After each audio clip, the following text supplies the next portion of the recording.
Ration تقسیم کا سلسلہ شروع ہی تھا، ایک پرانے مکان پر نظر پڑی۔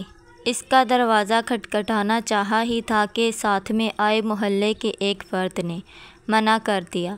پوچھنے پر وہ کہنے لگا، صاحب رہنے دیں، یہ ایک فحش عورت کا گھر ہے، اس کو بہت جگہ سے راشن آتا رہتا ہے۔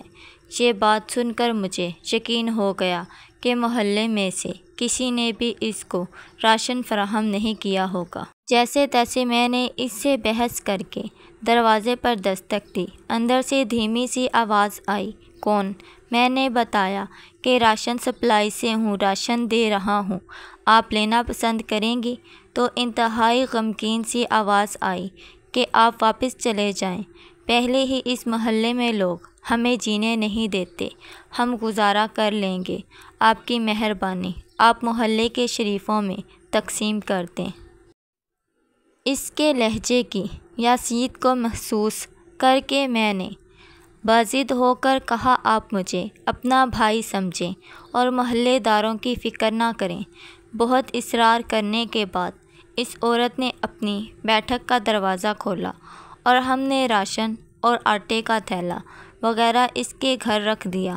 وہ عورت خود پردے میں آئی اور شکریہ ادا کرنے لگی، لیکن دل مطمئن نہیں تھا کیونکہ وہ باپردہ عورت لگ رہی تھی۔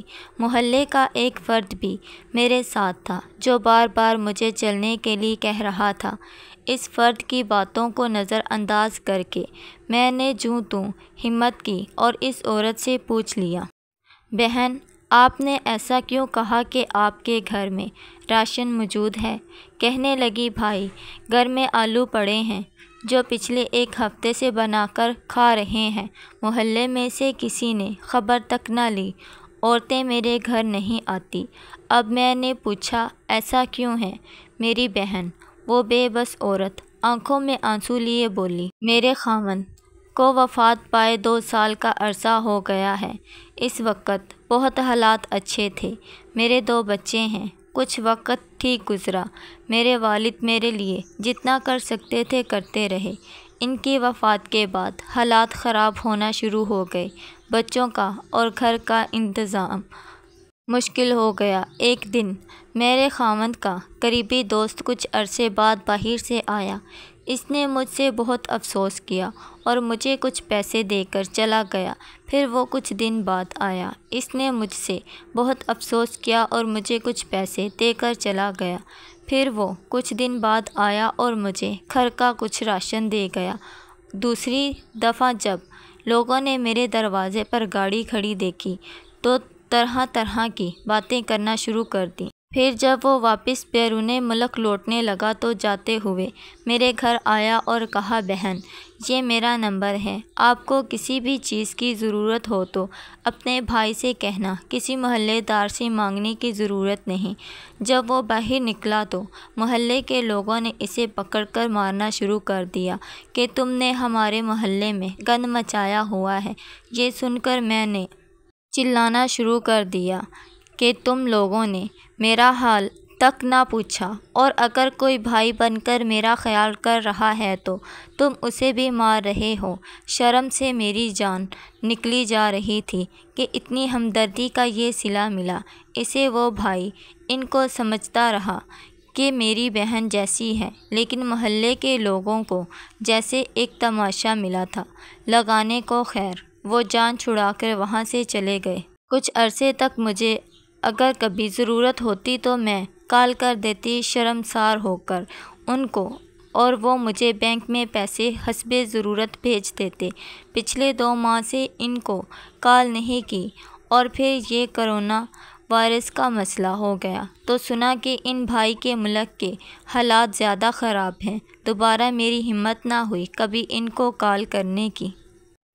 اب بیوہ سمجھ کر اگر کوئی میری مدد کرنا بھی چاہے تو محلے والے مجھے غلیظ نظروں سے دیکھتے ہیں، اور محلے میں اتنے شریفاں ہیں کہ ہر کوئی گزرتے ہوئے میرے دروازے پہ جھانک کر جاتا ہے، باہر جاتے ہوئے مجھے گھورتے ہوئے جاتا ہے۔ اپنی عورتوں کو میرے گھر آنے نہیں دیتے۔ یہ وائرس تو بہانہ رکھا ہے اللہ تعالیٰ نے ہمیں راشن بھیجنے کا، ورنہ ضرورت کا سامان تو بالکل ختم ہونے کو ہے۔ کچھ دنوں سے اس بھائی کو کال ملانے کا سوچا، لیکن ضمیر نے گوارا نہ کیا۔ سوچا کہ پتہ نہیں ان کے اپنے حالات کیسے ہوں گے۔ میرے بچوں کو بھی اب محسوس ہونا شروع ہو گیا ہے کہ محلے میں ہماری ماں کو لوگ کس نظر سے دیکھتے ہیں۔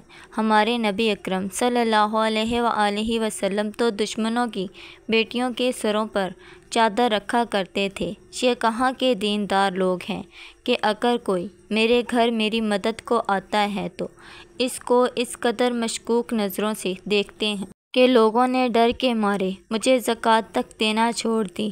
یہ باتیں کرتے کرتے اس کا دوپٹہ آنسوؤں سے بھیگ گیا، اور جو میرے ساتھ آدمی بیٹھا تھا وہ شرم سے پانی پانی ہو رہا تھا۔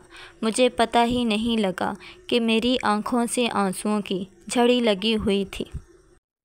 ہم نے راشن کے ساتھ کچھ نقد رقم بھی اپنی طرف سے ادا کر دی۔ جو شخص میرے ساتھ تھا وہ باہر نکل کر کچھ بولنے ہی والا تھا کہ مجھ سے رہا نہ گیا، اور اس کے بولنے سے پہلے ہی شروع ہو گیا کہ بروز قیامت تم لوگوں کے اس راشن کو اللہ پاک کیسے قبول کرے گا، جبکہ تمہیں محلے میں رہنے والے ان لوگوں کی خبر نہیں جو کسی کے دروازے پہ نہیں جاتے۔ کوئی ایسا ہے؟ یہ اللہ اور اس کے درمیان کا معاملہ ہے۔ شوہر کے لیے بیوی اور بیوی کے لیے شوہر سے بڑھ کر کوئی مخلص نہیں ہوتا، کیونکہ دونوں کا مفاد ایک ہوتا ہے۔ جب شوہر بیوی کی طرف دیکھ کر مسکرائے اور بیوی اپنے شوہر کی طرف دیکھ کر مسکرائے تو اللہ پاک دونوں کی طرف دیکھ کر مسکراتا ہے۔